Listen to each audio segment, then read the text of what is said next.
Hello students, welcome back to Eco of Knowledge. আজিৰ এই ভিডিঅ'টোত আমি আলোচনা কৰিবলৈ গৈ আছো। তোমালোকে বহুতো ষ্টুডেণ্টে আমাক মেছেজ কৰি কৈ আছা যে দাদা বহুতেইতো মেজৰ আৰু মাইনৰ এই দুটা বিষয়ৰ ওপৰত ভিডিঅ' বনাইছে।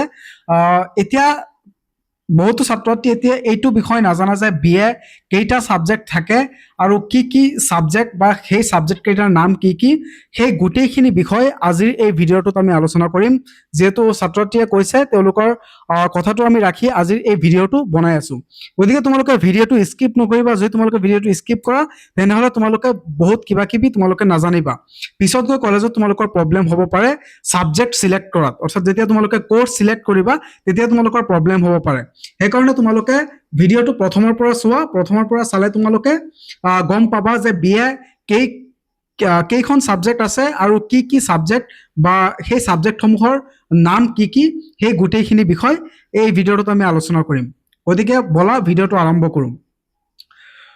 তো প্ৰথমে আমি ক'বলৈ গ'লে যে যেতিয়া তোমালোকে এডমিশ্যন ল'বা, সেই এডমিশ্যন যেতিয়া তোমালোকে এপ্লাই কৰিবা, এপ্লাই কৰাৰ সময়ত তোমালোকৰ দুটা যিটো কোৰ সাবজেক্ট থাকিব, মেজৰ আৰু মাইনৰ, এই দুটা তোমালোকৰ প্ৰধান সাবজেক্ট থাকিব।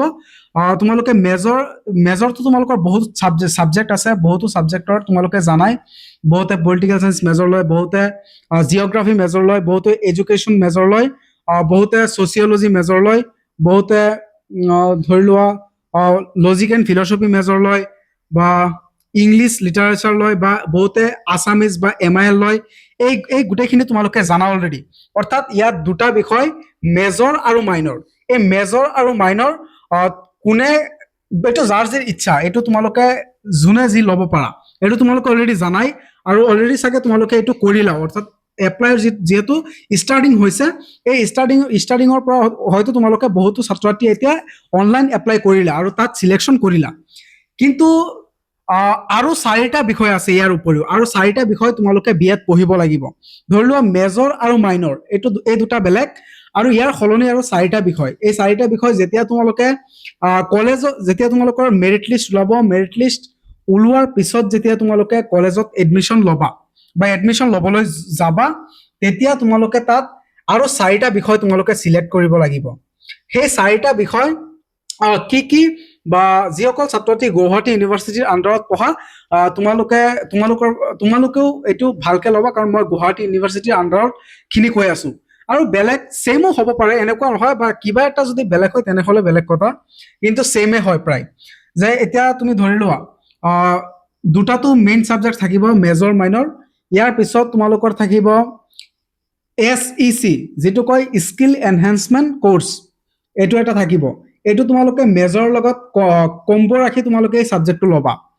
আৰু দ্বিতীয়তে থাকিব তোমালোকৰ VAC, যিটো ভেলু এডেড কোৰ্চ বুলি কয়। অৰ্থাৎ এইটো পৰিৱেশ অধ্যয়নৰ বিষয়ে ইয়াত পঢ়িব লাগে। আৰু তোমালোকৰ তৃতীয়তে থাকিব, ইয়াৰ পিছত তোমালোকৰ থাকিব AEC, অৰ্থাৎ যিটো এবিলিটি এনহেঞ্চমেণ্ট কোৰ্চ।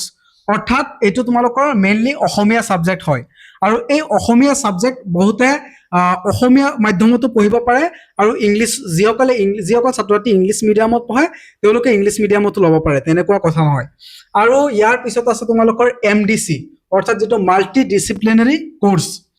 অৰ্থাৎ এই 4টা সাবজেক্ট তোমালোকৰ মেজৰ আৰু মাইনৰ, এই দুটা বিষয়ৰ উপৰিও এই 4টা বিষয় তোমালোকৰ তাত চিলেকশ্যন কৰিব লাগিব। অৰ্থাৎ এইটো এতিয়া নহয়, যেতিয়া তুমি এডমিশ্যন ল'বলৈ সেই কলেজ বা সেই ইনষ্টিটিউটত তোমালোকে যাবা, তেতিয়া তাত গৈ তোমালোকে এই 4টা সাবজেক্ট তোমালোকে চিলেক্ট কৰিব লাগিব।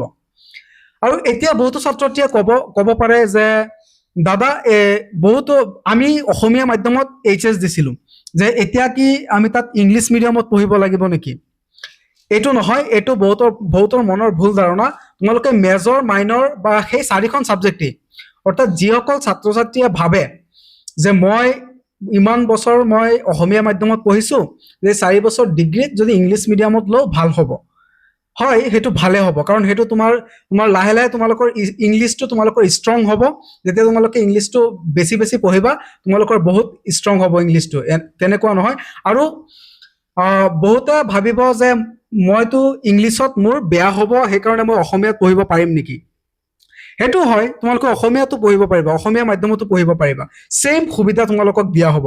অৰ্থাৎ তোমালোকে পৰীক্ষাত তোমালোকে ইচ্ছা কৰিলে ইংলিছ মিডিয়ামতো লিখিব পাৰিবা আৰু অসমীয়া মিডিয়ামতো লিখিব পাৰিবা, তাত কোনো বাধা নাই। অৰ্থাৎ সেইটো তোমাৰ নিজৰ ওপৰত ডিপেণ্ড কৰিব।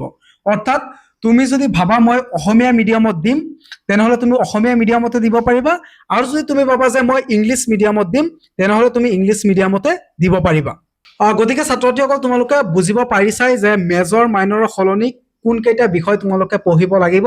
সেই বিষয়খিনি মই চেষ্টা কৰিছো যে তোমালোকক বুজাবলৈ, আৰু এই বুজোৱাৰ পৰা যদি তোমালোকে কিবা নুবুজা তেনেহ'লে তোমালোকে কমেণ্ট কৰিব পাৰা। আৰু এই পেটাৰ্ণটো ছেমে হ'ব পাৰে, তোমালোকৰ বেলেগ ইউনিভাৰ্চিটি হ'ব পাৰে, কিন্তু পেটাৰ্ণটো ছেম, আৰু ছাবজেক্টৰ নাম কিবা অলপ বেলেগ হ'ব পাৰে, কিন্তু ছেম পেটাৰ্ণটো ছেমে হ'ব। এনেকুৱা তোমালোকৰ পঢ়িব লাগিব। গতিকে এইখিনি আছিল আজিৰ ভিডিঅ'ৰ মূল বিষয়বস্তু। তোমালোকে যদি কিবা নুবুজা, আকৌ এবাৰ কৈছো, তোমালোকে কমেণ্ট কৰিবা, কমেণ্ট কৰিলে আমি তোমালোকক ৰিপ্লাই দি দিম। গতিকে এইখিনি আছিল আজিৰ ভিডিঅ'ৰ মূল বিষয়বস্তু। ভিডিঅ'টো ভাল লাগিলে, যদি ইনফৰ্মেটিভ হয় ভিডিঅ'টো, তোমালোকে লাইক, কমেণ্ট, শ্বেয়াৰ, আৰু ভিডিঅ'বোৰ তোমালোকৰ বন্ধুবৰ্গলৈ শ্বেয়াৰ কৰি দিবা। ধন্যবাদ।